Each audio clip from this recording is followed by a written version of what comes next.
Greetings to all melanated people all around the world. It's really a joy, it's really a blessing.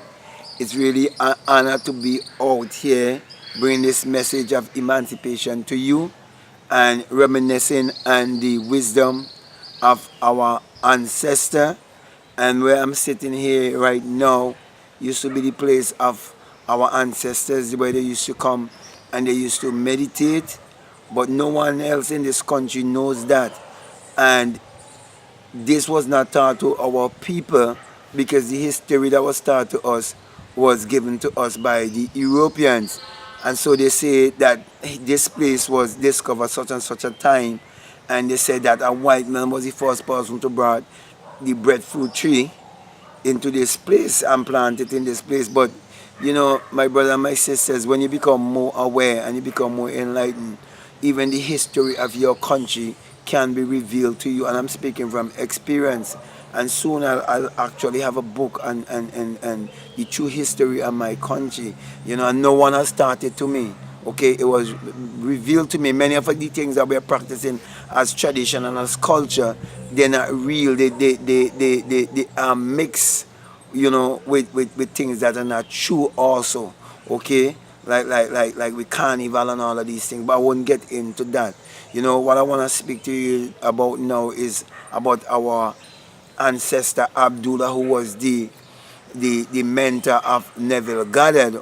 And Neville Goddard is considered as a great teacher all around the world by many, and has been followed by many, and many today are teaching the law of attraction. But many fail to realize that our ancestors were teaching the law of attraction long before, okay, even before slavery. So I want to speak to you concerning Abdullah and the language of symbology, and to teach you that our ancestors have always known the language of symbology.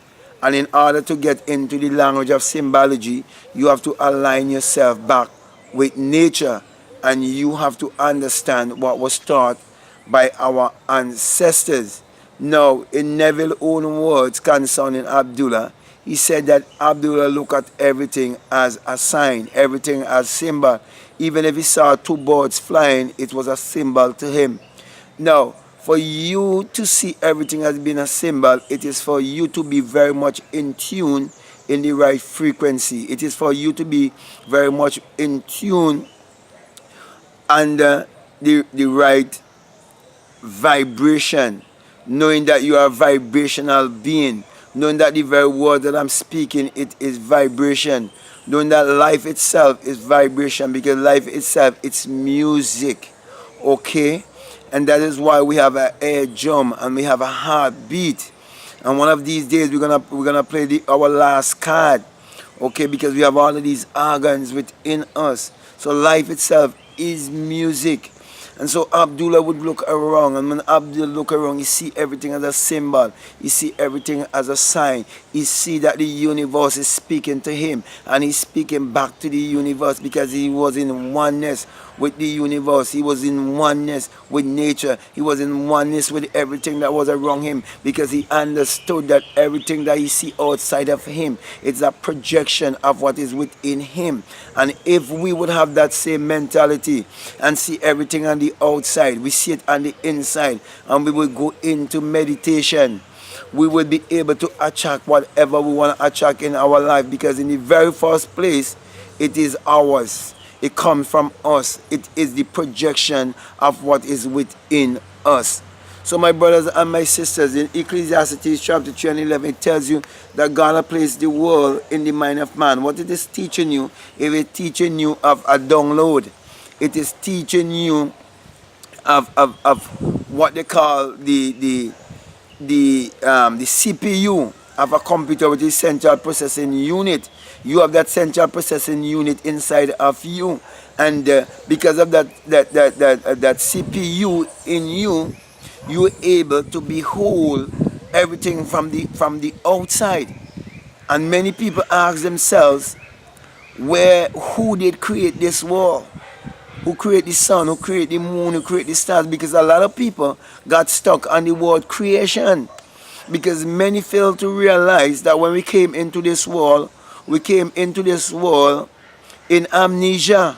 in a state of forgetfulness. So many people still being trapped in time, still being trapped in the matrix, instead of them looking at themselves as being eternal, as if instead of looking at themselves as the one who have no beginning and who have no end.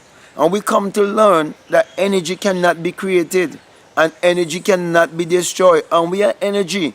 And I'm speaking from experience, because I would have exited my body and came out through my skull in another form and became one with the wind and became invisible. That's how I know that we are electrical and magnetic being.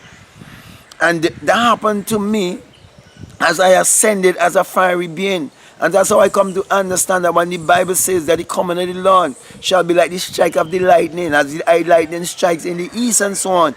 Okay, it's like the striking of a lightning. And the lightning is electricity. So we are electrical being. And our thoughts are electrical vibration that's going out and must come back to us. So when we look at the world, the way Abdullah look at it, through the eyes of symbology, or through the language of symbology, we'll be able more to understand our true identity. We'll be able to understand what is our true spirituality. We will try to understand, we get to understand more why out of all the races in this world, that we are the only one who had a belief system whereby we believe in one who doesn't look like us. The Chinese, they believe in Buddha, but the Buddha have a feature that look just like them. The white people believe in their Jesus Christ, and Jesus Christ has a feature that look just like them. And all the different races. So it is right there teaching us that our identity was stolen from us. So there have to be a people in the world who doesn't really have a true identity. There have to be a people in the world who are not true original people, that they had to steal someone else's identity. Thus the reason why Abdullah, through symbology, had to come back to teach us our true identity. And if he's going to teach you your true identity, he have to teach you your true identity through one who doesn't look like you and who have taken your identity and come and show you, look, I have taken your identity, and that is why you doesn't know your identity, and that is why you're worshiping one that looks like me instead of one that looks like you, because you do not know who you are, because you are not looking to yourself, you're looking outside of yourself. That's the reason why, my brother and my sisters, when I was growing up, the God within me was always speaking to me and telling me to remember the language and the bloodline. Because it's only when you come to your true identity and your true spirituality, you have the true bloodline.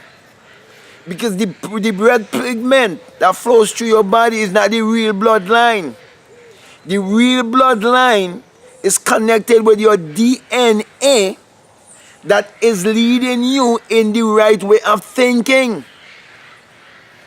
Because your thoughts is what is creating your reality. Therefore, consciousness is the only reality. So your consciousness doesn't even need blood. Because when you can go beyond your skull, where is the blood? Because why it is like that? It is because you are a spirit having a human experience, which means that you are immortal, experiencing mortality. That is why we are told that we shall change from mortal to immortality in a twinkling of an eye, in the awakening. The twinkling of an eye is the opening of an eye, when that eye open in you. And when that eye open in you, your whole body will be full of light. Then you will know you are the child, you are the children of light. then you will understand the true S-U-N. And then you will understand that it is impossible for S-O-N to be born in this world and was before the S-U-N. Because every S-O-N that born in this world have to depend first of all on the S-U-N. And no S-O-N could be greater than the S-U-N, because the S-U-N was before every S-O-N.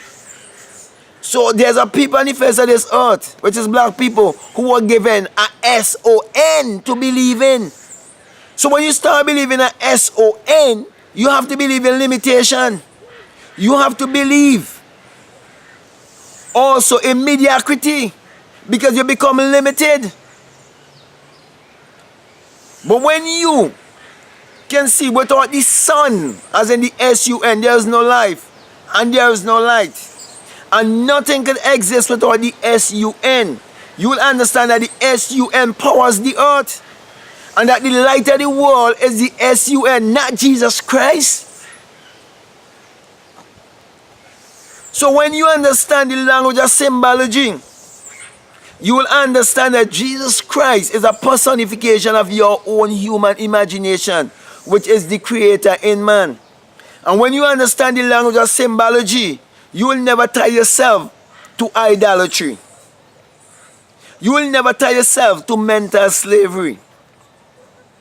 You will never be controlled by money, because you will know that real money is your thoughts, your energy, because money is energy. And you will understand that you are a money machine if you would tap in to the right frequency and vibration, and understand that everything that is without, it is within, and everything that is above, it is below, and everything that is below is above, and everything that is within is without. When you understand the law of correspondence, and you understand the law of rhythm, you will understand the ebb and the flow of the tide, and you will know what to send out, and you will know what to receive. You will understand, as a man thinketh in his heart, so is he. You will understand, as you sow, so shall you reap. So the whole thing, my brother and my sister, about this life, you have to understand symbology to know your true identity, to discover your true divinity.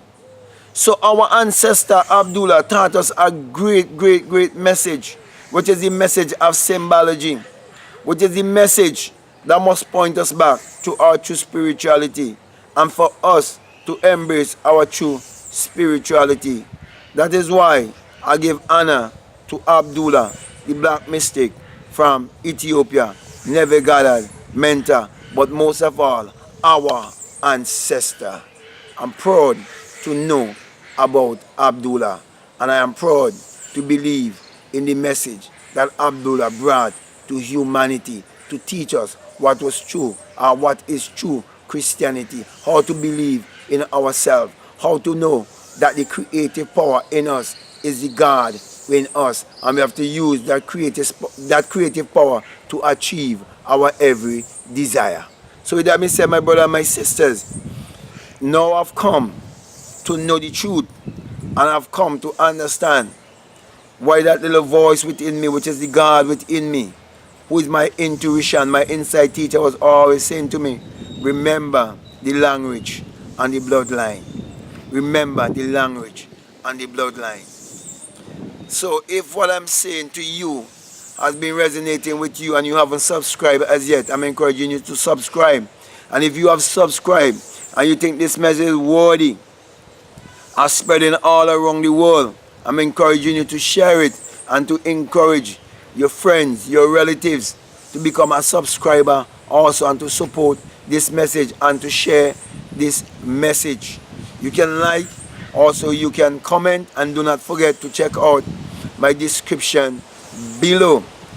Also, as usual, I want to always give you the sign of the single eye, of which this message of symbology is based upon, of which our ancestor Abdullah wanted us to know. And it is written in Matthew 6:22, the single eye message of self-realization, where he said, if your eye be single, your whole body will be full of light. That is why I'm always giving you this single eye sign with my hand and my crown chakra, showing you that you have to roll the stone away and come into your nothingness and know that you are the Lord and Master of your own destiny.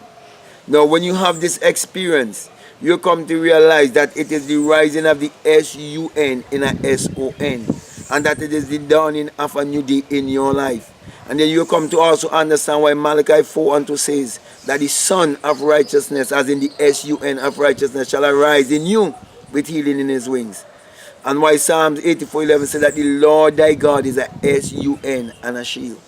You come to realize that without the sun there is no life and there is no light. And without the human imagination there isn't anything made that was made.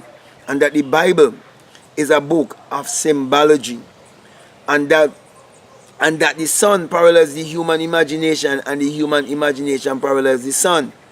And we are the people of the sun.